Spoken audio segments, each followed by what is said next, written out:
Hello दोस्तों, स्वागत है आपका अपना चैनल उपेंद्र मैथ में। आज हम लेकर आए हैं साइंस का सेट नंबर 17 जो कि आपके रेलवे के सभी एग्जाम के लिए महत्वपूर्ण होगा। जैसे कि आपका एलपी टेक्नीशियन हो गया, ग्रुप डी हो गया, एनटीपीसी हो गया, जे हो गया या आरपीएफ कांस्टेबल हो गया, सभी के लिए यह महत्वपूर्ण होगा। इससे पहले यदि आप हमारे चैनल पर नए हैं तो चैनल को सब्सक्राइब कर लें, बेल आइकन को प्रेस कर लें ताकि हम जो भी वीडियो डालें उसकी नोटिफिकेशन आप तक सबसे पहले पहुँच जाए। इसके अलावा यदि आप किसी भी एग्जाम की तैयारी करते हो तो हमारे चैनल से जुड़ के वहाँ पर जाएँ। प्लेलिस्ट में आपका हिस्ट्री, पॉलिटी, ज्योग्राफी के प्रीवियस ईयर क्वेश्चन कंप्लीट है, वहाँ से अपने क्वेश्चन को कंप्लीट कर सकते हैं। तो चलिए स्टार्ट करते हैं आज का पहला क्वेश्चन। और साथ में आप पेन और कॉपी लेकर बैठिएगा और नोट करते जाइए कि आपने कितना सही किया, और लास्ट में हमें कमेंट करके ज़रूर बताइएगा। हमारा पहला क्वेश्चन है, भार की एसआई इकाई क्या है? ऑप्शन आपके सामने है। ए किलोग्राम, बी न्यूटन, सी आपका ग्राम और डी आपका डाइन है।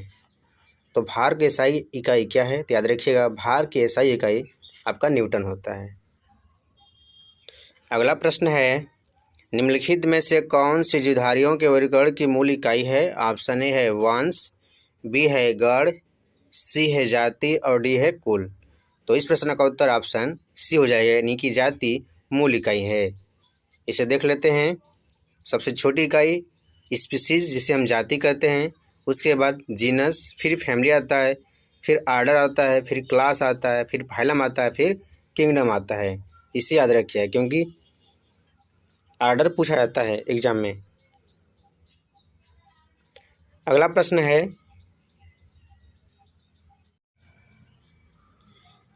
है, डैश एक यौगिक नहीं है? ऑप्शन ए है लेड, बी है चॉक, सी है हाइड्रोजन सल्फाइड और डी है सल्फर डाइऑक्साइड। तो इस प्रश्न का उत्तर आपका ऑप्शन ए यानी कि लेड यौगिक नहीं है, यानी कि ऑप्शन ए इसका सही उत्तर हो जाएगा। लेड का जो प्रतीक होता है वह पीबी होता है। चाक कैल्शियम कार्बोनेट CaCO3 होता है। सल्फर डाइऑक्साइड SO2 और हाइड्रोजन सल्फाइड यानी कि H2S, ये सब क्या हैं? ये आपका यौगिक है, यह भी यौगिक है, यह भी यौगिक है, ठीक है। लेकिन लेड है जो आपका तत्व है, इसे याद रखिएगा। अगला प्रश्न है, 150 kg द्रव्यमान की एक वस्तु 5 सेकंड में 6 मीटर प्रति सेकंड से 16 मीटर प्रति सेकंड की वेग से त्वरित होती है, तो त्वरण आपको निकालना है। ए बराबर होता है वेग परिवर्तन की दर बटा के समय अंतराल। वेग परिवर्तन में कितना हो रहा है? 16 से 6 हो रहा है, समय 5 आ रहा है, यानी कि 10 बटा के 5, 5 गुना के 10 यानी कि 2 मीटर प्रति सेकंड स्क्वायर इसका उत्तर हो जाएगा, यानी कि ऑप्शन सी इसका सही उत्तर हो जाएगा। ठीक है। अगला प्रश्न है आपका, प्रबल अम्ल के विलयन में डैश होते हैं? अणु और आयन दोनों। बी ज़्यादातर आयन होते हैं, सी ज़्यादातर अणु होते हैं और डी ज़्यादातर पानी होता है। तो याद रखिएगा, प्रबल अम्ल में ज़्यादातर आयन होते हैं। अगला प्रश्न है आपका, निम्नलिखित में से कौन सा रेडॉक्स अभिक्रिया का उदाहरण नहीं है? ऑप्शन आपके सामने है।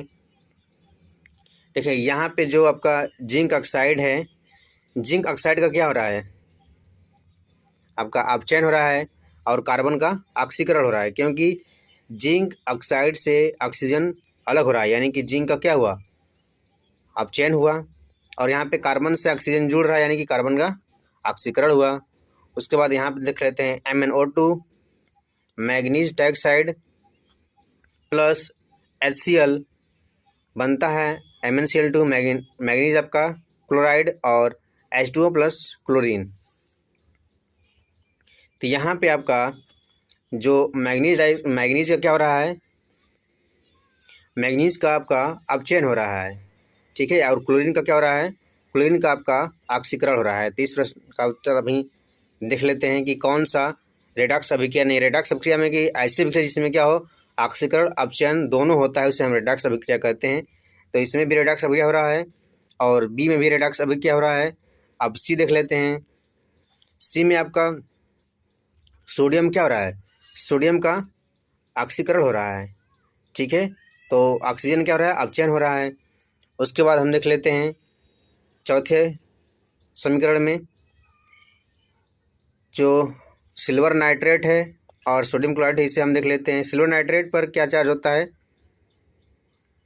यहाँ पे देख लें +1 हो गया, -1 हो गया, यहाँ पे नाइट्रेट पे -1 और सिल्वर पे +1।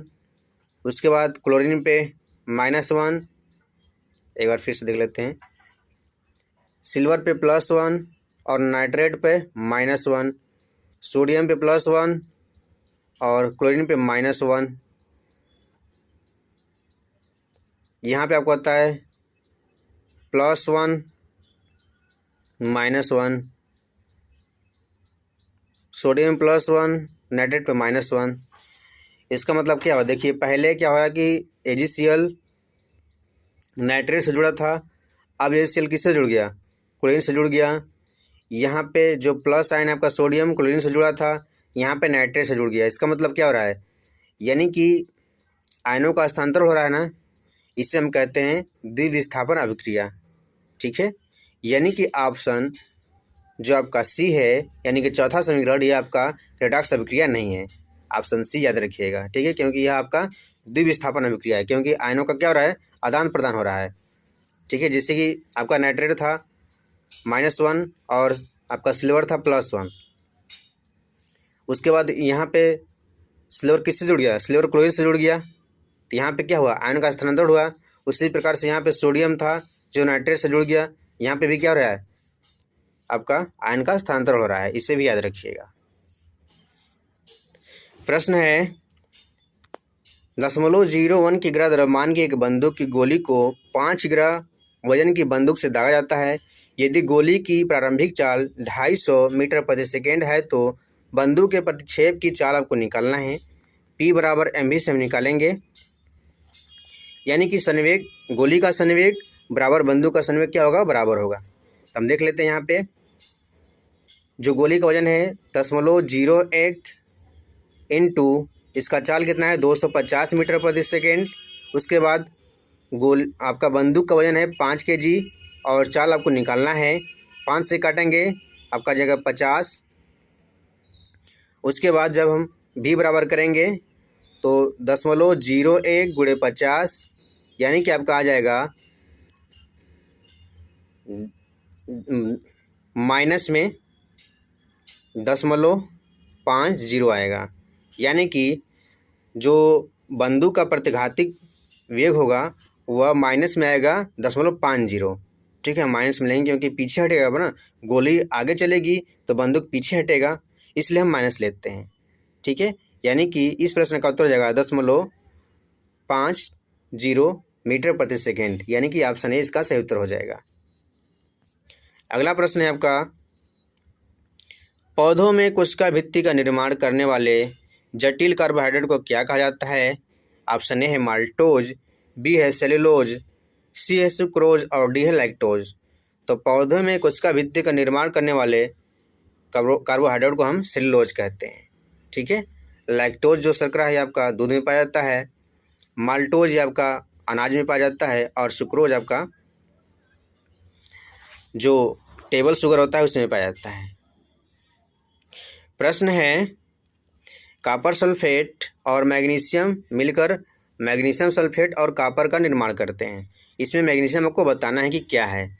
ऑप्शन है अपचायक कर्मक है, बी है विलायक कर्मक, सी है उत्प्रेरक या डी है ऑक्सीकारक कर्मक। तो मैग्नीशियम देख लेते हैं। मैग्नीशियम कोई भी तत्व यदि मुक्त अवस्था में रहता है तो उस पर कोई चार्ज नहीं होता है। अब जब यह सल्फेट से अभिक्रिया करके मैग्नीशियम सल्फेट बनाया, तो यानी कि मैग्नीशियम पे आपका +2 चार्ज आएगा। ठीक है, जब मैग्नीशियम सल्फेट टूटेगा तो मैग्नीशियम पे कितना चार्ज आएगा, आपका +2 चार्ज आएगा। इसका मतलब क्या हुआ, मैग्नीशियम से इलेक्ट्रॉन निकला, इसका मतलब क्या हुआ, मैग्नीशियम का ऑक्सीकरण हुआ, यानी कि मैग्नीशियम क्या हुआ, मैग्नीशियम आपका अपचायक कर्मक हुआ। ऑप्शन ए इसका सही उत्तर हो जाएगा। जिसका ऑक्सीकरण होता है उसे हम अपचायक कर्मक कहते हैं और जिसका अपचयन होता है उसे हम ऑक्सीकारक कर्मक कहते हैं। इसे याद रखिएगा। अगला प्रश्न है आपका, तेज गति से आने वाली क्रिकेट गेंद को पकड़ते समय एक क्षेत्ररक्षक अपनी बाहों को पीछे की ओर क्यों करता है। ऑप्शन ए है क्योंकि वह घबरा गया है, गलत, क्योंकि इससे गेंद को लक्ष्य बनाने में मदद मिलती है, यह भी गलत। क्योंकि वह लंबे समय तक कम बल का अनुभव करता है, यानी कि ऑप्शन सी इसका सही उत्तर हो जाएगा, याद रखिएगा। अगला प्रश्न है, पेशी ऊतक कितने प्रकार के होते हैं? ऑप्शन आपके सामने हैं, ए 2, बी 4, सी 3 और डी 5। याद रखिएगा, पेशी ऊतक आपके 3 प्रकार के होते हैं, ऑप्शन सी इसका सही उत्तर हो जाएगा। अगला प्रश्न है, ओजोन का आणविक द्रव्यमान कितना होता है?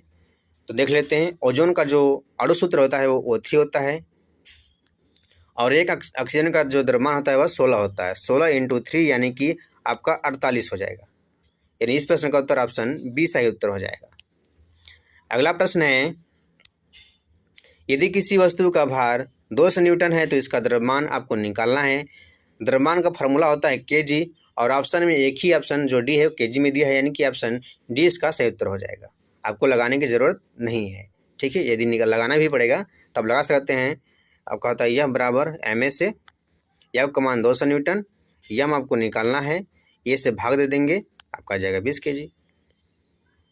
अगला प्रश्न है, निम्न में से कौन सा सरल अस्थायी ऊतक नहीं है? तो याद रखिएगा, जो आपका जीवितक है, कॉलेनकाइमा है, स्क्लेरेनकाइमा है, सब सरल अस्थायी ऊतक हैं, लेकिन जो जाइलम और फ्लोएम होते हैं ये आपके जटिल अस्थायी ऊतक हैं, ठीक है, इसे याद रखिएगा। ऑप्शन बी इसका सही उत्तर हो जाएगा। अगला प्रश्न है, निम्नलिखित में से कौन सा धातु के बारे में गलत है? ऑप्शन ए, वे तन और आघातवर्धनी होते हैं, यह सही है। वे ताप और विद्युत के सुचालक होते हैं, यह भी सही है। इनका गलनांक और क्वथनांक उच्च होता है, यह भी सही है। ये विद्युत ऋणात्मक होते हैं, यह गलत है। धातुएं विद्युत धनात्मक होती हैं, ठीक है। अगला प्रश्न है, 5 किलोग्राम और 10 किलोग्राम द्रव्यमान की 2 इस्पात की गेंदों की गतिज ऊर्जाएं समान हैं। यदि संभावना हो कि कौन सी गेंद तेज गति से गति कर रही है,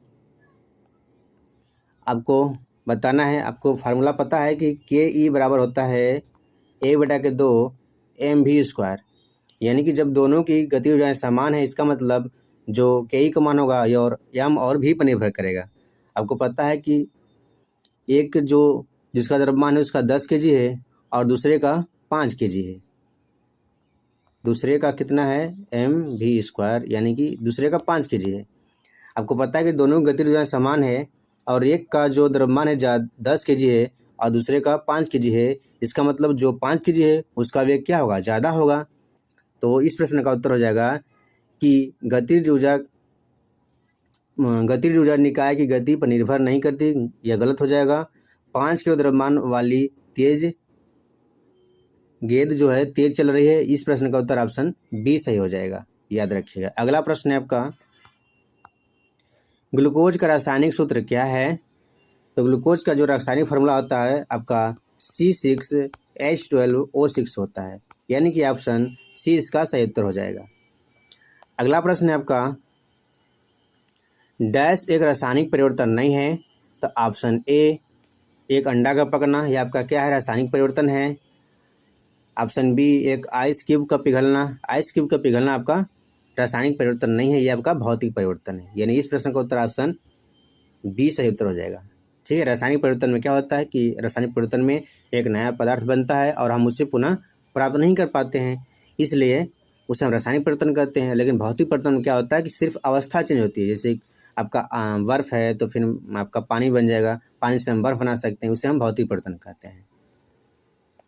अगला प्रश्न है, गति का दूसरा समीकरण डैश और समय के बीच में संबंध बताता है।